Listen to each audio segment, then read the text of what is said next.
sesuai dengan edaran Menteri Pendidikan nomor 4 tahun 2020 kemarin, kemudian dengan situasi corona saat ini, maka ada beberapa hal yang saya sampaikan berkaitan dengan ujian nasional. Pertama itu bahwa ujian nasional itu ditiadakan, artinya tidak ada lagi ujian. Yang kedua, selain ujian nasional, tapi juga ujian apapun yang bentuknya itu mengumpul anak-anak. Entah itu ujian sekolah, ujian pakai pensil bolpen, atau ujian-ujian praktek, itu semua ditiadakan. Begitu. Pertanyaannya, dari mana nilai-nilai itu diberikan untuk ijazah atau untuk rapor?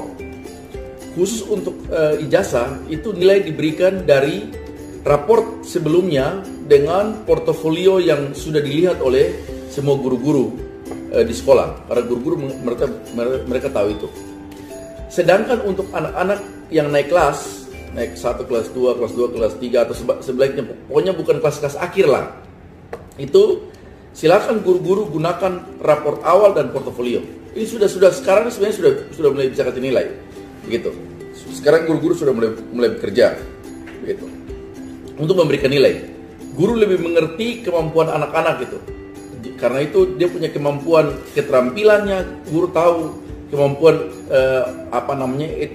intelektualnya guru tahu, kemudian kepribadiannya guru tahu, guru mengerti anak muridnya.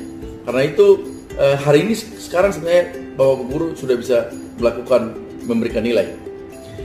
Surat edaran itu juga menekankan tentang belajar di rumah. Ini penting karena kita belum tahu masa corona ini sampai kapan. Karena itu hari ini kita masih menghimbau kepada seluruh anak-anak sekolah untuk belajar di rumah. Apa yang mereka bisa gunakan selama di rumah? Silakan bisa belajar pakai internet, jaringan, pendidikan maya, silakan digunakan. Kita bisa juga mendengar RRI karena kami sudah mulai kerjasama dengan semua RRI di seluruh Papua. Tapi bisa juga menggunakan buku-buku yang kemarin kita sudah belajar, begitu. Saya himbau juga kepada semua dinas pendidikan di seluruh Papua untuk memerintahkan seluruh kepala-kepala sekolah keluarkan seluruh buku-buku yang ada di perpustakaan dan bagi. Tidak ada urusan dengan buku itu rusak atau buku itu hilang. Tapi hari ini momennya anak-anak harus belajar di rumah. Khusus untuk guru-guru yang honor. Kalau guru-guru pegang ASN tidak ada masalah karena Bapak Ibu guru punya gaji itu setiap bulan pasti akan bayar otomatis. Tetapi guru-guru honor ini kan tidak. Karena itu saya sudah lakukan pertemuan dengan semua kepala bidang khusus untuk guru-guru honor yang dibayarkan dari provinsi. Saya pikir dalam 1-2 hari ini kami akan eksekusi untuk bayar. Bagi guru honor yang tidak dibayarkan oleh provinsi, tapi dibayarkan dari dana BOS, ada juga dibayarkan oleh yayasan, ada juga yang dibayarkan oleh kabupaten kota. Saya menghimbau kepada semua yang mendengar siaran ini, tolong semua proses ini dikasih jalan. Karena mereka harus ditolong. Mereka perlu makan, mereka perlu hidup, dan mereka mengalami masalah yang sama dengan orang lain yang mengalami masalah saat corona ini. Mereka perlu makan, susah, tidak bisa keluar. Ketika orang lain di rumah saja, mereka juga di rumah saja. Tapi ketika orang lain dapat uang, mereka juga butuh uang. Karena saya himbau, kami juga akan menyurati semua teman-teman dinas di kabupaten untuk menindaklanjuti ini. Saya himbau kepada yayasan-yayasan yang juga melakukan pembayaran gaji kepada guru honor. Saya pikir tidak usah lagi tunggu sampai ada instruksi. Ini sudah waktunya. Masalah kemanusiaan itu lebih penting. Karena itu segera bayar semua gaji-gaji guru honor. Saya pikir itu. Selama ini saya pikir kita pakai 3 media. Pertama itu saya kayak contoh, misalnya untuk komunikasi ke provinsi, saya pikir bisa pakai audio, bisa pakai telepon, bisa pakai WA, ada WA group di mana-mana, silakan dilakukan. Kemudian komunikasi antara sekolah dengan masyarakat itu bisa digunakan 2 cara sebenarnya. Bisa langsung kepala sekolah atau gurunya itu pergi dapat informasi di kampung atau di desa, atau juga menyampaikan informasi di kampung atau di desa, misalnya mau penerimaan siswa baru. Ini kan bisa lewat internet, tapi juga bisa pergi langsung kasih tahu, begitu. Tapi juga bisa pakai media RRI. Jadi misalnya mau kumpul mau sampaikan informasi tentang siswa baru atau bisa gunakan RRI. Yang kedua yang kita gunakan adalah kita bertemu kita bertemu, tapi bertemu lewat teleconference, begitu. Selain HP tadi teleconference, saya sudah satu kali melakukan pertemuan teleconference dengan teman-teman dinas di kabupaten kota, tapi juga dengan satuan pendidikan yang lain.